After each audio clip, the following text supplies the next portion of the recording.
Like, you know what really happened, and you didn't do anything, and then all the people think that you did something, and they say, oh, it's Mel. And you say, don't say that. It's not me, right?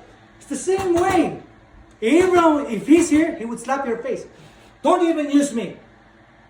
It's a shame, right? Because comparing to what Christ did, right? He did perfectly. Now, here's the question. How about Paul? Is it the same way with Paul? Paul said, I count everything as dung. What's dung? Right? See how filthy he thinks his good work is?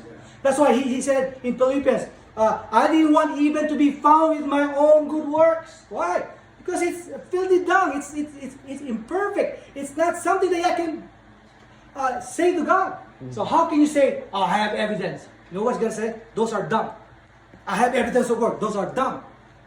You can't compare it to the righteousness of Christ. So there is no other righteousness that should be imputed to us. That's the context of spiritual. Faith without works is dead. It is your faith and Christ's work. It's perfect. Amen. Right? So now here's the problem. How about you don't put your faith on Christ? Even if the work of Christ is perfect, can you be saved? No. Again, did it change the value of Christ's work of righteousness? No. You're the ones needing it. So your faith needs to be put on the perfect work because your faith is not perfect. Go to Hebrews 4:2. Hebrews 4:2. So, in the same way, without the works of Christ, you cannot be saved. It's the same way God says, without you putting your faith in Christ, you can't be saved. Hebrews 4:2. Can you read it? For unto us was the gospel preached, as well as unto them. But the word preached did not profit them, not being mixed with faith in them that heard it. See? If they don't mix it with faith, what's that? The gospel. That's the work. That's the righteousness. So it's a two-way. It's not a Calvinist way saying, oh, God chooses you, you're saved. No. God says you have to respond. I do the work, I do the promise, I perform everything, but you have to respond to me in what? In faith. He has to say you have to respond in repentance of sin. No. He say you have to change your life. No. He says by faith. Is it the same way? Look what's told to Abraham. Look. James 2:23. Look what it says. And the scripture was fulfilled, which said, Abraham offered his son. No. Abraham believed God. See how it eliminates the act? And the scripture was fulfilled, said, Abraham believed God, and it was imputed to him for righteousness. And he was called a friend of God. Now you see the clear understanding of James 2? You have to know to tell them there's a context to this. Don't just judge it based on what you heard. You have to look at the context. The context is about imputation of righteousness. When does God impute that righteousness? Before he even offered himself. So how's that going to work? Because he's not talking about that act. He's just trying to picture the bigger purpose of it. Father offering his son. That's the work. Right? Now, here's the thing. And he said here, what he said? And he was called a friend of God. So when we believe, we become friends of God. Right? Look. Why does God call him a friend? We go to Romans 10. It all fits together. Remember, I told you a while ago, the reason why would God have to ask him to offer a son? Here's the reason. Romans 10 verse 3. For they, being ignorant of God's righteousness, they don't know. How is it going to play out? How is it going to be? How is that righteousness? Going about to establish their own righteousness and have not submitted themselves unto the righteousness of God. For Christ is the end of the law for righteousness to everyone that believes. Okay, let's go to John 15. They don't understand the righteousness of God. But Abraham, because he believed God, God imputed to him the righteousness. And God said he called him his friend. Now, can God call us friend? Do we need to do that offering us? Do I need to offer Elijah to be called the friend of God? No? So look at John 15. John 15. Notice, God treats us the same way. Look, 15 verse 13. John 15 verse 13. Greater love. Greater love hath no man than this, Lay down your life, that a man lay down his life for his brethren.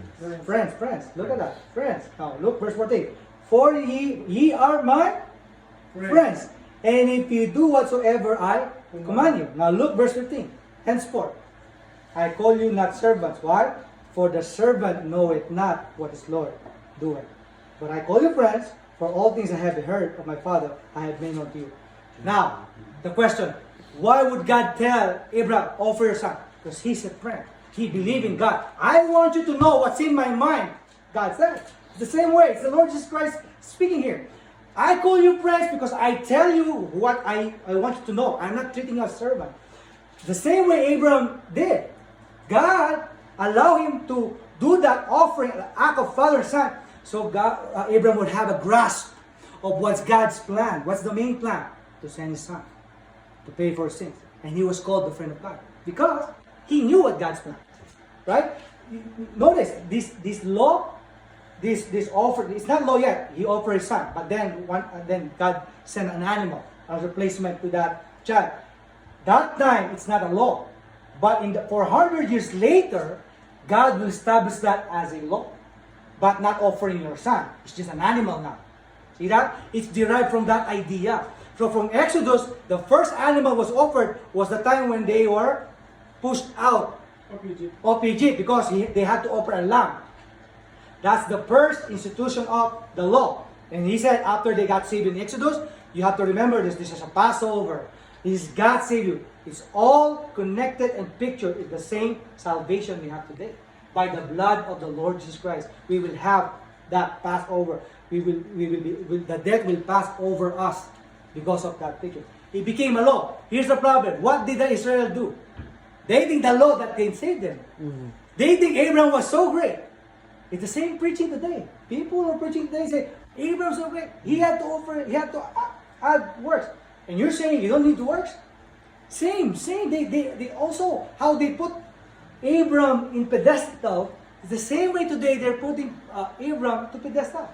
Here's the same thing. Even Rahab, they would even use that. How about Rahab? What's the picture there? He hid the spies. I mean, just weighing that would not be fair. Abraham was offering his son. Maybe I would put a little bit consideration that he got justified. But this Rahab, he's even a harlot, just hid those two spies, would equate to what Abraham did. Are you saying he got justified? Again, you have to understand the context. Let's go back. Understand, James, it's the same way Rahab got saved. Let's go. James, what time is it? 12 o'clock?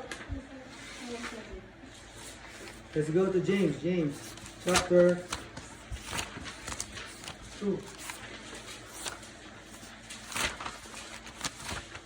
Can you read it again at the part of James 25 where Rahab was mentioned? Likewise also, was not Rahab the harlot justified by works, Mm-hmm. when she had received the messengers and had sent them out another way? So again, here they're gonna see the literal act of Rahab hiding the two messengers, right? That was my notes. So is it the same from Rahab? Let's go see. Let me just find too much paper. Sorry. Likewise also here. Likewise also was not Rahab the harlot by works when she had received the messengers and had sent them out another way. Now here's the question: is that the salvation? Did she by hiding those spies God said, okay, you're justified because you did that. Maybe Abram said, that's not fair. But look, let's go, because here's what you need to understand. James is quoting this, not because of what he did. He's quoting this verse from Old Testament to find where the faith of Rahab was taken counted. Again, this verse 25, when James said, Rahab the harlot justified by works, when she had received the messengers, the actual story where you can find Rahab's faith is in this story. And where do you find this? In Joshua chapter 2. The exact same story, but it's telling about the faith of Rahab. Do you get it? It's not the work that he did, but it's the event where her faith was found. Look, Joshua chapter 2, verse 1. Can somebody read for me? And Joshua the son of Nun sent out Shittim 2 men, the spies, secretly, saying, Go view the land, even Jericho. And they went and came into a harlot's house named Rahab, and lodged there. Verse 2. And it was told the king of Jericho, saying, Behold, there came men in hither tonight of the children of Israel to search out the country. So we have the idea. It's about Rahab and those 2 spies who came, right? Now jump to verse 9. Verse 9, And he said unto them, I know that the Lord hath given you the land, and that your terror is fallen upon us. No, pause. Notice what he said. I know. How did he know? How did she know? Was he there on that day of Exodus? No, it was 40 years later. 40 years later when these 2 spies went to spy Jericho.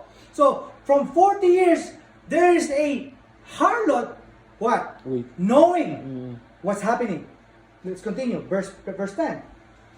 For we heard how the Lord dried up the water. See, 40 years later, this is an event of 40 years later, of the Red Sea for you, when ye came out of Egypt. And what ye did unto the 2 kings of Amorites that were on the other side of Jordan of Og, whom ye utterly destroyed. And as soon as we had heard, again, as we have heard these things, look, our hearts did melt. Neither did there remain any more courage in any man because of you. What is that? For the Lord your God is God in heaven above and in earth. She has a faith already. She's a believer already. Now, where do you find that story? When James said, it's in the time when he hid those spies. It's not about the spies being hid. It's the story where you will find a Rahab's faith being taken into account in the scripture. The reason why she did that. So, is this the same? Did they both believe? Yes. Did they do both act? But is that act save them? No. Did that act justify? No. It was mentioned how they believed. They believed, and the righteousness was imputed. Rahab was taken account that she believed. It did say believed there. Yeah, she's speaking about what she believed. But it says she believed there. No, she believed. Go to Hebrews. Hebrews.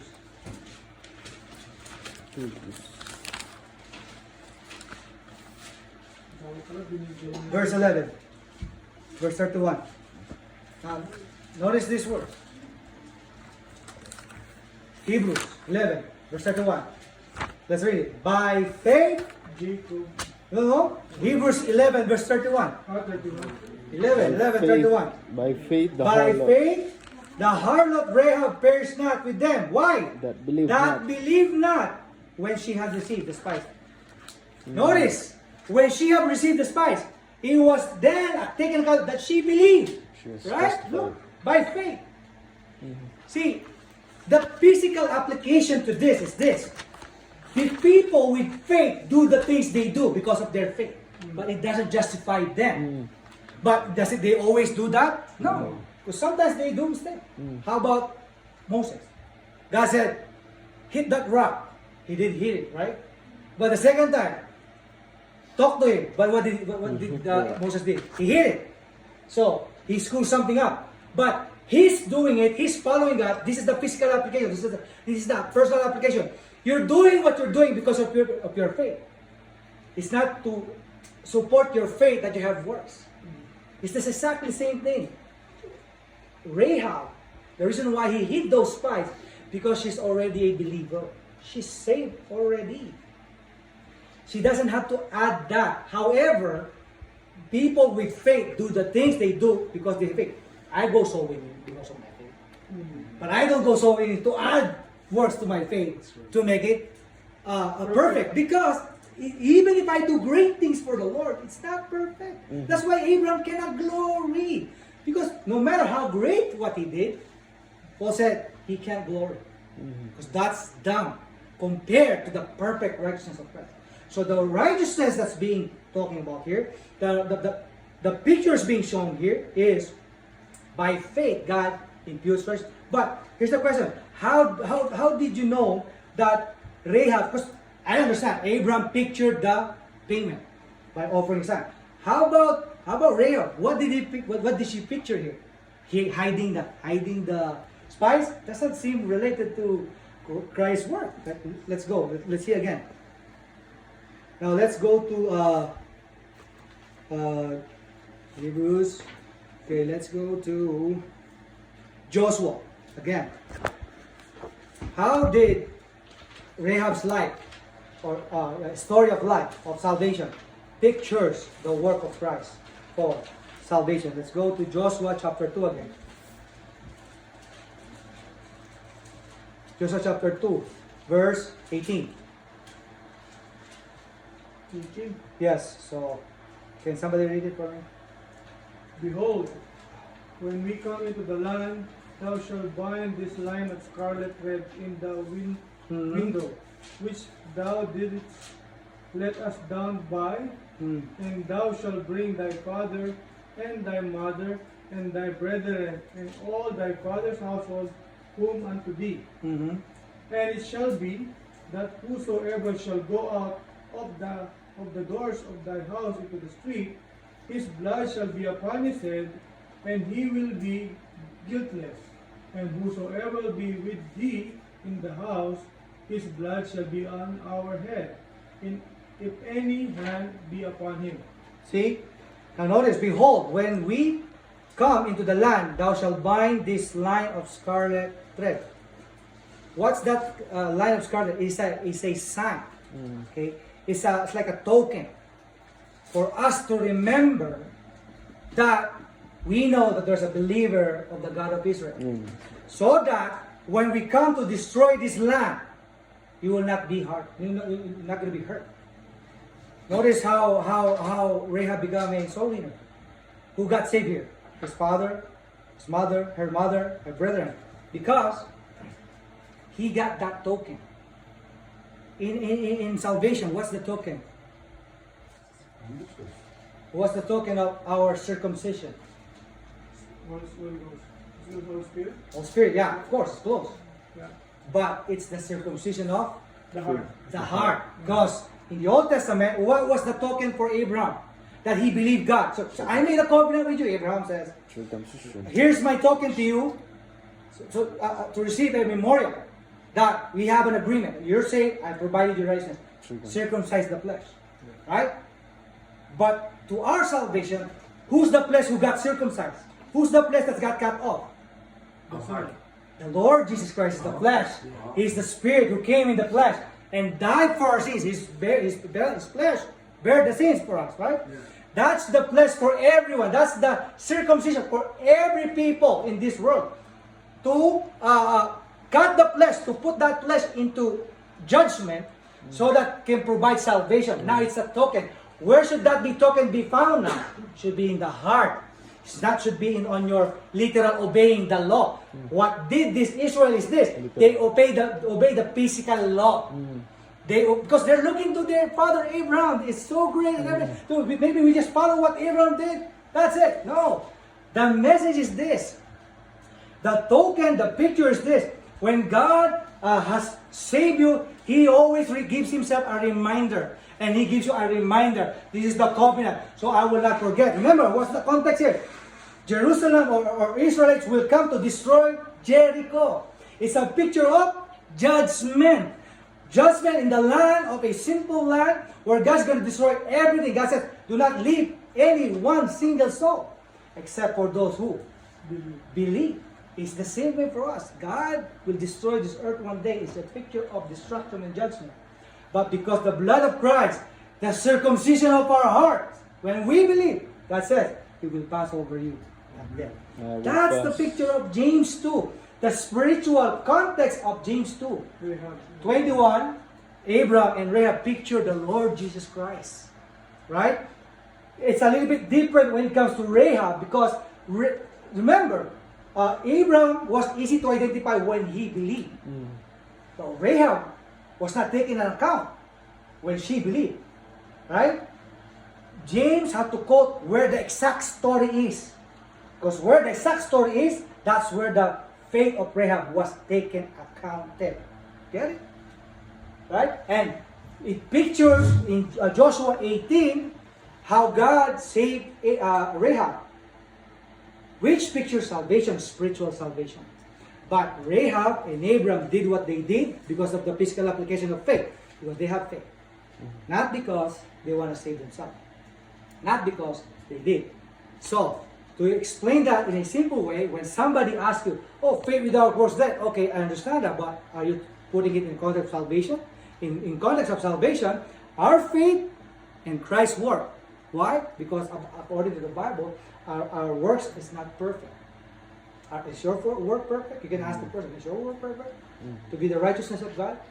Where do we find that? 2 Corinthians 2, verse 5:21. For he knew no sin. For he made him to sin for us, who knew no sin.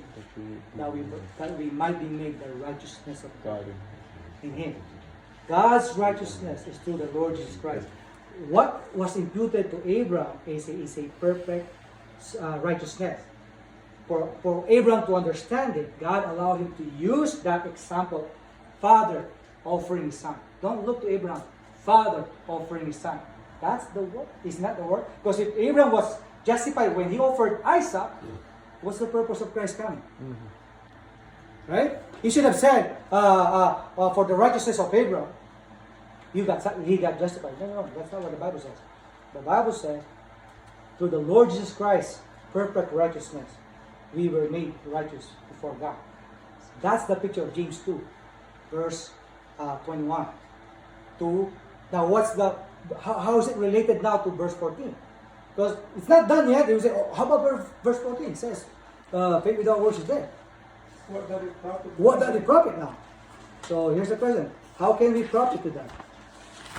So now, you understand that salvation is the work of Christ and your faith. So what's the physical application to that? Can we read it again? James 2:14. Yeah. What doth it profit, my brethren, though a man say he hath faith and have not works? Can faith save him? If a brother or sister be naked and destitute of daily food, and one of you say unto them, Depart in peace, be ye warm and filled, notwithstanding ye give them not those things which are needful to the body, what doth it profit? Even so faith, if it hath not works, is dead being alone. Yea, a man say, Thou hast faith and I have works. Show me thy faith without thy works, and I will shew thee my faith by my works. Pause. So let's look. James 2:17, what it says? Even so faith, if it had not works, is dead being alone. Now we understand that now, right? Your faith and Christ's work. Now how is it going to apply to our personal and physical application? Here it is. Verse 14. What does it profit, my brethren? Though a man say he hath faith and have not works, can faith save him? Now, how do we explain this? You don't have to explain it by your own explanation. Because it's written here, verse 15. That's the explanation. Look, verse 15. He's going to expound it. Look, if a brother or sister be naked, a person who's in need, okay, and destitute of daily food, okay? Now, verse 16, and one of you, it's a contrast. He's going to explain it. And one of you say unto them, Depart in peace, be ye warm and filled, notwithstanding ye give them not those things which are needful to the body, what that it profit. So, How do we explain 14? Here's how we explain. Verse 15, there's a person who is in need, destitute of food, naked. She's naked. Okay? Here's another brethren. He has those means. He has food, has clothing. Now, where's the faith place here? When you say, I hope you'll be filled, I hope you'll be okay, but then you don't provide what is needful to the body, what's going to happen? Can that faith of you save that person? No, it can't. Profit. It doesn't profit. It didn't profit. Now, who has a family member who's not saved? Okay, it's not saved. Do you pray for them? Do you hope that they get saved? They get saved? Go there. But if you don't do nothing, faith without works is dead. That's the physical application. If you don't go and share, because my pastor don't know, our pastor don't know the people we know, right? This is how it applies. Faith without works is dead. But how should you reconcile what's Abraham's story? Well, it's the same thing. Because James, the best example he used is our salvation. But in the context of spiritual context, same application, but it's different context. In the context of salvation, our faith and Christ's work. If God did not provide the work for salvation, our faith is dead. In the physical application, different context, same application, we have faith that these people would be better, these people would be saved on their situation.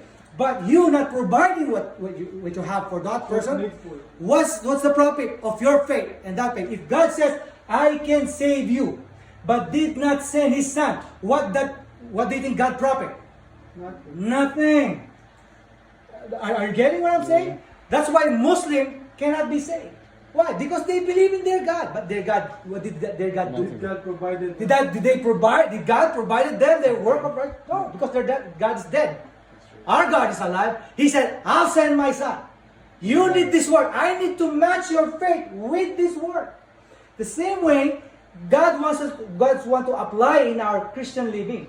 If I want my son or my family, my neighbor to be saved, even if I pray every day from morning to afternoon, that faith cannot save. Because faith is hope. Right? When we put our hope in the Lord Jesus Christ, put our hope in God, God says He's able to perform. That's why God accounted to him righteousness. Abraham was persuaded, sure, that God's going to perform. However, how about us? If people trust in us, put their faith on us, can they really trust us? Listen, I knock on the door. I need this. I'm going to go to Brother John. I know he has something that I need. Right? That's faith. He comes to you and knock. Brother Joel, is it possible that you can provide me? The reason why he came there, because he had faith on you. But then you said, you respond in faith again. Oh, I hope you'll be okay. Will he benefit on that faith, what you said? Without you providing what he needs? Because faith without works is dead. So that's the idea. Okay? You have to put distinction between the two. Two contexts, Two applications. two application. Right? So Practical and you have to be able to differentiate that. You have to narrow it down. How do you do that? You meditate on the Word of God. So you can provide more examples. Okay? So, we're good. Any question? I think I can just add Okay. additional simplification. If salvation is based on what the example of Abraham sacrificing his son, so because of that, let's say based on what they are declaring, Abraham was justified because he sacrificed his son. Now the question is, if that's the way of salvation is sacrificing your son, then how about Isaac? How is he going to be justified then?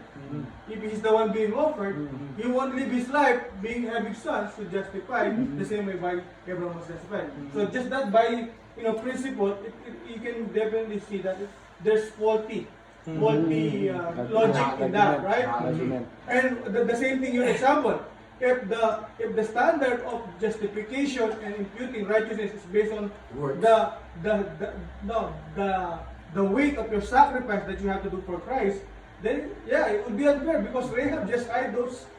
Yeah. See, I didn't see that prior to this. So that's not gonna make sense. It's unfair. Yeah. I mean, I can't even sacrifice.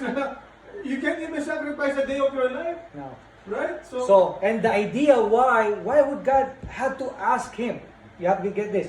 Because the gospel, the Lord Jesus Christ, is the lamb slain before the foundation of the world. It was kept secret. Now, is that biblical?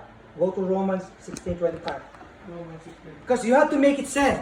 So you mean to say God commanded Abraham to rebuild?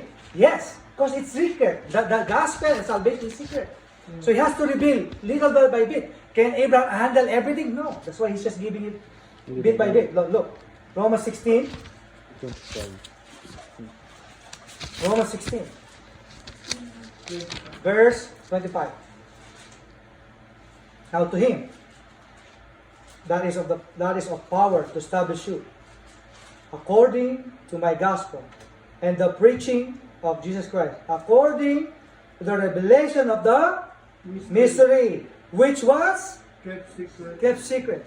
See, Abraham didn't know how God's going to put righteousness. How's that righteousness going to play out? They don't know. So God said, okay, let me show you. Offer your son. Okay. If you do that, I'll call you my friend. It's the same way today. God says, okay, go soul winning. When you believe in me, you're my friend. I'm going to rebuild to you my plan. Go soul winning. I'll give you rewards. I'll get you saved. I'll make you fishers of men. It's the same word of Christ saying. Jesus Christ is the same yesterday, today, tomorrow.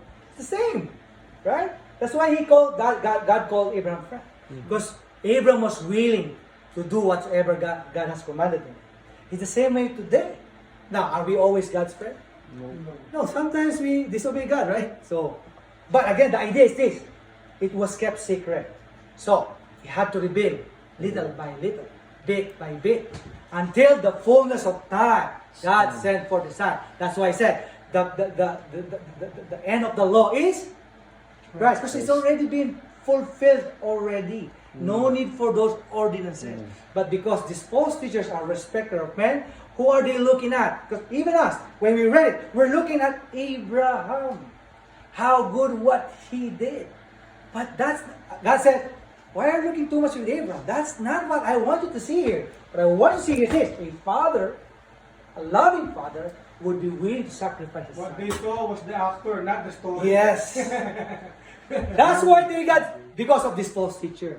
They saw the actor. That's why you listen to all these false teachers. They would say, you need works. Let me show you one famous preacher. Let me show you. So that, can you open this? It's already open. Just stand by. Let me show you. Who is a very famous preacher. Even my relatives got deceived by this false teacher. You know why? You know the difference why they got deceived? Even if I preach to them, I don't have a bachelor's degree. Okay? I don't have a bachelor's degree. I don't have a bishop title and reverend. But that person has all the titles. Me, I'm just like a common beggar, you know. I'm just a common beggar, just trying to learn from the Word of God, you know. You're the Son of God. That's our title, Son of God. In their eyes, I'm just a beggar. Ooh, what do I know? Like, I mean, look. Oh. How do you get into heaven? I'll get into heaven. That's You Piper. don't get into heaven by faith alone. Yeah. Piper, right? You get justified by faith alone. You get into a position where God is 100% for you by faith alone. And in order to get into heaven, that faith must bear the fruit of love. See that? Pursue What a shame. the holiness without which you will not see the Lord. What a shame. He's incorporating his good works, right? It's a shame to them. Who are you to even put yourself, oh look, I repent, I did something on my faith. I made my faith work. God says, that's done. John Viper. Shame on you. That's why people get deceived. Because of these people. Don't believe these people. They're liars. Let's pray. Okay.